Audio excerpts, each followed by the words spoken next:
Sorry body building ਨਹੀਂ, body building ਕਰਦੇ ਪਏ ਹੋ ਤੁਸੀਂ ਹਾਂ ਪਾਕਿਸਤਾਨ ਬਿਲਕੁਲ, ਚ। ਹਾਂ 200 ਸਾਲ ਬਿਲਕੁਲ ਪਿੱਛੇ ਹੈਗੀ ਆ। ਬਿਲਕੁਲ ਬਾਉਂਡੀ ਬਿਲਡਿੰਗ ਜਿਹੜੀ ਅਸੀਂ ਕਰ ਰਹੇ ਹਾਂ ਨਾ, ਉਹ 200 ਸਾਲ ਪਿੱਛੇ ਹਾਂ ਅਸੀਂ। ਆਰਨਲਡ ਦੀ ਇੱਕ ਸੇਇੰਗ ਮੈਂ ਤੁਹਾਨੂੰ ਇੱਥੇ ਦੱਸਣਾ ਵਾ, ਉਹ ਕਹਿੰਦਾ ਮੈਂ 7 ਵਾਰੀ ਮਿਸਟਰ ਯੂਨੀਵਰਸ ਹੋ ਗਿਆ, ਤੇ ਜਦੋਂ ਮੈਂ ਜਿਮ ਆਉਂਦਾ ਸੀ ਨਾ, ਕਹਿੰਦਾ ਉਹ ਨਿੰਨੂ ਲੈਣ ਵਾਲੇ ਜਿਹੜੇ ਲੋਕ ਹੁੰਦੇ ਸੀ ਨਾ, ਚਸਕੇ ਲੈਣ ਵਾਲੇ ਲੋਕ, ਕਹਿੰਦੇ ਉਹ ਇੱਕੋ ਟਾਈਪ ਦੀਆਂ ਟ੍ਰੇਨਿੰਗਾਂ ਕਰ ਕਰਕੇ, ਇੱਕੋ ਟਾਈਪ ਦੇ ਮਿਜ਼ਾਜ, ਇੱਕੋ ਟਾਈਪ ਦੀ ਸੋਚ ਨੂੰ ਰੱਖ ਕੇ ਨਾ, ਉਹ ਉੱਥੇ ਦੇ ਉੱਥੇ ਹੀ ਰਹੇ ਤੇ ਮੈਂ ਆਰਨਲਡ ਬਣ ਗਿਆ। ਇਹ ਜਿਹੜੇ ਕੁਝ ਲੋਕ ਜਿਹੜੇ ਨੇ ਸਿਰਫ ਇਨਫੋਰਮੇਸ਼ਨ ਇਕੱਠੀ ਕਰ ਰਹੇ ਨੇ, ਕਰ ਕੁਛ ਨਹੀਂ ਰਹੇ।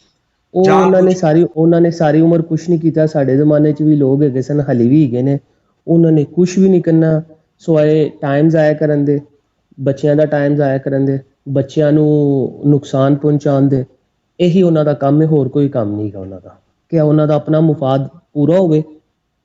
ਡੇਲੀ ਵੈਲਿਊਜ਼ ਦੇ ਵਿੱਚ ਜਿਹੜੀ ਵੀ ਕੋਈ ਚੀਜ਼ ਕਰੋਗੇ ਨਾ ਤੁਸੀਂ, ਉਹ ਕਾਮਯਾਬ ਨਹੀਂ ਹੋਵੋਗੇ ਤੁਸੀਂ ਉਹਦੇ 'ਚ। ਮੇਰੀ ਗੱਲ ਸੁਣੋ, ਰੋਜ਼ ਤੁਸੀਂ ਦਾਲ ਖਾ ਸਕਦੇ ਹੋ? ਨਹੀਂ। ਰੋਜ਼ ਤੁਸੀਂ ਇੱਕ ਗੋਸ਼ਤ ਟਾਈਮ ਖਾ ਦੋ, ਸਕਦੇ? ਇੱਕ ਦਿਨ ਚ 3 ਦਫਾ ਖਾ ਲਾਂਗਾ ਮੈਂ। Let be finish, wait. ਠੀਕ ਹੈ, ਦਾਲ ਰੋਜ਼, ਰੋਟੀ ਰੋਜ਼, ਮੱਛੀ ਰੋਜ਼, ਆਲੂ ਰੋਜ਼, ਮਤਲਬ ਕਿ ਇੱਕ ਟਾਈਪ ਦੀ ਤੁਸੀਂ ਡਾਈਟ ਰੋਜ਼ ਖਾਓਗੇ, ਤੁਹਾਡਾ ਖਾਣ ਤੇ ਦਿਲ ਕਰੇਗਾ? ਨਹੀਂ ਖਾਈਦੇ। ਇੱਕ ਦਿਨ ਓਕੇ, ਇੱਕ ਹਾਂਡੀ ਪੱਕੀ ਹੋਈ ਤੇ ਇੱਕ ਟਾਈਮ ਦੇ ਵਿੱਚ ਮੈਂ ਜ਼ਿਆਦਾ ਤੋਂ ਜ਼ਿਆਦਾ 3 ਦਫਾ ਖਾ ਦੋ ਲਾਂਗਾ। ਟਾਈਮ, ਦੋ ਟਾਈਮ ਖਾ ਲਾਂਗਾ। ਬਿਲਕੁਲ। ਉਹ ਜਿਹੜੀ ਹਾਂਡੀ ਪੱਕੀ ਹੈ, ਉਹ ਭਾਵੇਂ ਕੀਮਾ ਹੈ, ਉਹ ਭਾਵੇਂ ਪੁੱਠ ਦਾ ਗੋਸ਼ਤ ਹੈ, ਉਹ ਭਾਵੇਂ ਸੱਜੀ ਹੈ, ਉਹ ਭਾਵੇਂ ਮੰਦੀ ਹੈ, ਉਹ ਭਾਵੇਂ ਬਿਰਿਆਨੀ, ਉਹ ਭਾਵੇਂ ਤੁਹਾਡੀ ਫੇਵਰਟ ਚੀਜ਼ ਹੈ, ਉਹ ਤੁਸੀਂ ਬਸ ਜਿਹੜਾ ਨਾ ਉਸ ਟਾਈਮ, ਜਿਹੜਾ ਉਸ ਦਿਨ ਚੀਜ਼ ਪੱਕੀ ਨਾ, ਅਗਲੇ ਦਿਨ ਤੁਸੀਂ ਉਹ ਨਹੀਂ ਖਾਓਗੇ। ਯਾਰ ਰੋਜ਼ ਨਹੀਂ ਖਾ ਸਕਦੇ, ਜਾਂ ਬਿਰਿਆਨੀ ਸਾਰਾ ਦਿਨ ਹੀ ਤੁਸੀਂ ਬਿਰਿਆਨੀ ਸਾਰਾ ਹਫਤਾ ਜਾਂ ਸਾਰਾ ਮਹੀਨਾ ਹੀ ਤੁਸੀਂ ਬਿਰਿਆਨੀ ਖਾਂਦੇ ਰਹੋ, ਨਹੀਂ, ਨਾ ਉਹਨੇ ਫਾਇਦਾ ਦੇਣਾ ਤੇ ਨਾ ਹੀ ਤੁਸੀਂ ਖਾ ਸਕੋਗੇ। ਸਮਝ ਆ ਗਈ ਮੇਰੀ ਗੱਲ ਨੂੰ? ਠੀਕ। ਅੱਛਾ, ਤੇ ਹੁਣ ਉਹ ਜਿਹੜੇ 올ਡ ਸਕੂਲ ਟਾਈਪ ਦੀ ਜਿਹੜੀ ਤੁਸੀਂ ਟ੍ਰੇਨਿੰਗ ਹੈ, ਤੁਸੀਂ ਡੇਲੀ ਕਰ ਰਹੇ ਹੋ। ਹੁਣ ਤੁਸੀਂ ਅਗਰ ਚੈਸ ਦੀਆਂ ਗੇਮਾਂ ਫੜੀਆਂ ਨੇ, ਤੁਸੀਂ ਬੈਂਚ ਪ੍ਰੈਸ ਫੜ ਲਈਏ, ਇਨਕਲਾਈਨ ਪਕੜ ਲਈਏ, ਠੀਕ ਹੈ, ਉਸ ਤੋਂ ਬਾਅਦ ਡਿਕਲਾਈਨ ਫੜ ਲਈਏ, ਫਲਾਈਂਗ ਪਕੜ ਲਈਏ, ਪੁਸ਼ਅਪਸ, ਪੁੱਲ ਓਵਰ ਪਕੜ ਲਈ, ਤੁਸੀਂ ਤੁਹਾਨੂੰ ਮੈਂ 5 ਸਾਲ ਜਾਂ 2 ਸਾਲ ਹੋ ਗਏ ਨੇ ਉਹੀ ਕੰਮ, ਉਹੀ ਐਕਸਰਸਾਈਜ਼ ਕਰਦਿਆਂ ਦੇਖਦੇ ਆ, ਕਿਸ ਤਰ੍ਹਾਂ ਫਾਇਦਾ ਹੋਏਗਾ ਦੱਸੋ ਮੈਨੂੰ? ਇਹ ਜਿਹੜੀ ਮੈਂ ਤੁਹਾਨੂੰ ਪਿੱਛੇ ਐਗਜ਼ਾਮਪਲ ਦਿੱਤੀ ਹੈ, ਡੇਲੀ ਬੇਸਿਸ ਦੇ ਉੱਤੇ ਜਿਹੜੀ ਤੁਸੀਂ ਐਕਸਰਸਾਈਜ਼ ਕਰੋਗੇ ਨਾ, ਹਰ ਵਾਰੀ ਸਾਲ 2 ਸਾਲ ਤੁਸੀਂ ਉਹ ਜਿਹੜੀ ਐਕਸਰਸਾਈਜ਼ ਕਰਦੇ ਜਾਓਗੇ, ਉਹਦਾ ਕੋਈ ਫਾਇਦਾ ਨਹੀਂ ਹੋਣਾ, ਉਹ ਤੁਸੀਂ ਸਟਕ ਹੋ ਜਾਓਗੇ। ਅੱਛਾ, ਮੇਰਾ ਇੱਥੇ ਕੁਐਸਚਨ ਹੈਗਾ ਇੱਕ ਹੋਰ ਕੁਐਸਚਨ ਆਇਆ। ਪਹਿਲੇ ਪਹਿਲੇ ਪੂਰੀ ਗੱਲ ਸੁਣ ਲਓ ਨਾ।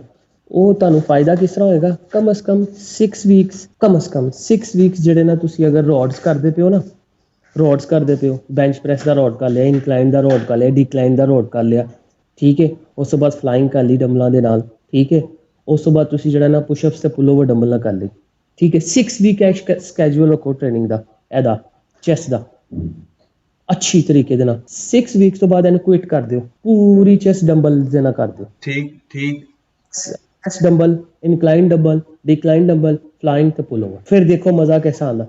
ਨੈਕਸਟ ਜਿਹੜੀ ਤੁਹਾਡੀ ਤੀਸਰਾ ਸੈਸ਼ਨ ਹੈ, ਤੀਸਰਾ ਦੌਰ ਆਏਗਾ, ਰਾਊਂਡ ਆਏਗਾ, ਉਹਦੇ 'ਚ ਤੁਸੀਂ ਜਿਹੜੀ ਸਾਰੀ ਐਕਸਰਸਾਈਜ਼ ਸਟਰੈਂਥ ਦੀਆਂ ਮਸ਼ੀਨਾਂ ਤੇ ਕਰ ਦਿਓ। ਠੀਕ। ਠੀਕ ਹੋ ਗਿਆ।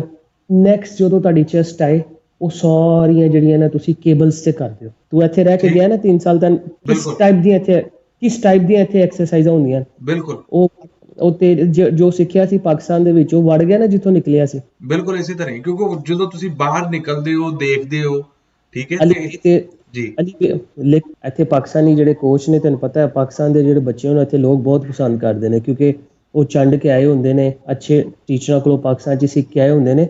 ਮਾਸ਼ਾਅੱਲਾ ਇੱਥੇ ਮੈਂ ਜਦੋਂ ਦਾ ਮੈਂ ਆਇਆ ਵਾ ਨਾ, ਦੇਖੋ ਹੁਣ ਤੁਸੀਂ ਵੀ ਕਿੰਨੇ ਸਾਰੇ ਆਏ ਸੋ, ਉਹ ਮੈਂ ਆਇਆ ਇੱਥੇ ਤੇ ਮੇਰੇ ਕੋਲ ਆਪਸ਼ਨ ਆਈ, ਇਹਨਾਂ ਨੇ ਕਿਹਾ ਜੀ ਕਿ ਤੁਹਾਡੇ ਅਗਰ ਕੋਈ ਭਾਈ ਜਾਂ ਸਟੂਡੈਂਟ ਹੈਗੇ ਨੇ ਤੇ ਬੁਲਾਓ। ਮਾਸ਼ਾਅੱਲਾ ਕਿੰਨੇ ਲੋਕਾਂ ਨੂੰ ਬੁਲਾਇਆ ਇੱਥੇ, ਠੀਕ ਹੈ। ਹਾਂਜੀ ਬਿਲਕੁਲ ਤੇ ਮਾਸ਼ਾਅੱਲਾ। ਅੱਲਾ ਪਾਕ ਦਾ ਸਿਲਾ ਦੇਣਗੇ, ਸਿਲਾ ਬੰਦਾ ਨਹੀਂ ਦਿੰਦਾ, ਠੀਕ ਹੈ। ਇੱਥੇ ਆ ਕੇ ਤੇਰੀ ਪੂਰੀ ਥਿਊਰੀ ਹੀ ਚੇਂਜ ਹੋ ਗਈ, ਟ੍ਰੇਨਿੰਗ ਕਰਵਾਉਣ ਦੀ ਤੇ ਕਰਵਾਉਣ ਦੀ, ਹਰ ਚੀਜ਼ ਦੀ ਡਾਈਟ ਪਲਾਨ, ਸਪਲੀਮੈਂਟ ਦਾ ਪਲਾਨ, ਹਰ ਚੀਜ਼ ਦਾ ਪਲਾਨ ਹੀ ਤੇਰਾ ਡਿਫਰੈਂਟ ਹੋ ਗਿਆ, ਠੀਕ ਹੈ। ਤੇਰਾ ਨੌਲੇਜ ਇੰਪਰੂਵ ਹੋ ਗਿਆ, ਤੇਰੀ ਹਰ ਚੀਜ਼ ਇੰਪਰੂਵ ਹੋ ਗਈ, ਬਹੁਤ ਜ਼ਿਆਦਾ। ਤੇ ਠੀਕ ਹੈ। ਹੁਣ ਤੂੰ ਅਮਰੀਕਾ ਹੈਗਾ, ਮਾਸ਼ਾਅੱਲਾ ਅਮਰੀਕਾ ਬੈਠਾ ਹੈ, ਅਮਰੀਕਾ ਤੂੰ ਕੀ ਨਹੀਂ ਦੇਖਦਾ ਹੋਏਗਾ, ਜਾਂ ਟੈਕਨੋਲੋਜੀ ਅਮਰੀਕਾ ਇਹ ਤੈਨੂੰ ਨਹੀਂ ਕੀ। ਕਿ ਹਾਂ ਹੁਣ ਤੇ ਮੇਰੇ ਬਿਲਕੁਲ। ਲਫ਼ਜ਼ ਇਹ ਹੈਗੇ ਨੇ ਕਿ ਸਾਡੇ ਪਾਕਿਸਤਾਨ ਦੀ ਬਾਉਂਡੀ ਬਿਲਡਿੰਗ ਜਿਹੜੀ ਅਸੀਂ ਕਰ ਰਹੇ ਹਾਂ ਨਾ, ਉਹ 200 ਸਾਲ ਪਿੱਛੇ ਹਾਂ ਅਸੀਂ ਹਰ ਸੋਰੀ ਚੀਜ਼ 'ਚ। Body building, sorry body building ਨਹੀਂ, ਬੌਡੀ ਬਿਲਡਿੰਗ ਕਰਦੇ ਪਏ ਹੋ ਤੁਸੀਂ ਹਾਂ ਪਾਕਿਸਤਾਨ ਬਿਲਕੁਲ, 'ਚ। ਹਾਂ 200 ਸਾਲ ਬਿਲਕੁਲ ਪਿੱਛੇ ਹੈਗੀ ਆ, ਬਿਲਕੁਲ ਟੈਕਨੋਲੋਜੀ 'ਚ, ਯਾਨੀ ਕਿ ਇੱਕ ਸੀਰੀਜ਼ ਚੱਲ ਰਹੀ ਹੈ, ਇੱਕ ਸੀਰੀਜ਼ ਹਾਲੀ ਨੈਕਸਟ ਵੀਕ ਹੁੰਦਾ ਹੈ, ਠੀਕ ਹੈ, ਨੈਕਸਟ ਵੀਕ ਜੋ ਅੱਗੋਂ ਉਹੀ ਸੀਰੀਜ਼ ਦੀ ਅੱਗੋਂ ਇੱਕ ਹੋਰ ਨਵੀਂ ਟੈਕਨੋਲੋਜੀ ਆ ਜਾਂਦੀ ਹੈ, ਨਵੀਂ ਸਾਇੰਸ ਦੇ ਵਿੱਚ ਆ ਜਾਂਦਾ, ਡਿਫਰੈਂਟ ਐਂਗਲ ਦੇ ਵਿੱਚ ਆ ਜਾਂਦਾ। ਪਹਿਲੀ ਟੈਕਨੋਲੋਜੀ ਸਮਝੀ ਨਹੀਂ ਜਾਂਦੀ। ਉਹ ਇਸੇ ਤਰ੍ਹਾਂ ਹੀ ਹੋਇਆ ਕਿ